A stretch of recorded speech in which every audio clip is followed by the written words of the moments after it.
A man from Florida has been sentenced to 8 months in prison for his role in the U.S. Capitol Riots. This is the first sentencing of someone convicted for a felony over the attack. Paul Hodgins is 38 years old. He had illegally entered the U.S. Capitol.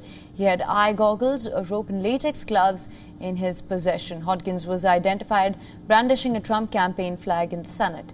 According to the court, documents he spent less than half an hour inside the Capitol and stopped to take selfies in a Senate chamber. He has admitted to obstructing congressional proceedings. Prosecutors acknowledge that Hodgins did not personally engage in fanning violence or destructing property. His decision was that of a brilliant jurist who had a very difficult job. There is no precedent. And for the record, you guys should give Paul Hodgins a break. You know, it took a lot of courage to do what he did today. You know, he hasn't equivocated. He's admitted what he did was wrong. He's come forward. He said, hey, I am wrong. I need forgiveness here.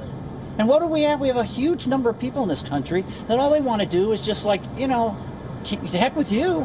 Why should I give you any forgiveness?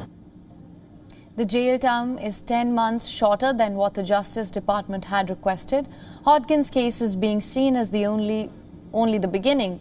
More felons are expected to be convicted over the attack. More than 500 people have been arrested. At least 165 people have been charged with assaulting or obstructed law enforcement. The investigation is ongoing.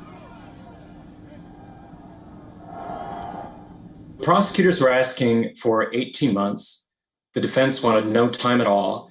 The judge sort of came down in the middle. He didn't entirely buy that Hodgins' role was minuscule, but he also didn't quite buy that the prosecutor's argument that he was part and parcel of an act of domestic terrorism. He apologized and he said what he did was foolish and that he was ashamed of what he did.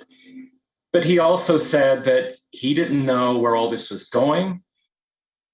Remember, on the 6th of January this year, hundreds of supporters of then-President Donald Trump made their way to the U.S. Capitol, taking it hostage and unleashing violence. Many of the supporters were associated with ultra-nationalist and white supremacist groups.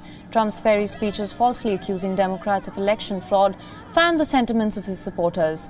5 people lost their lives in the attack, including a police officer.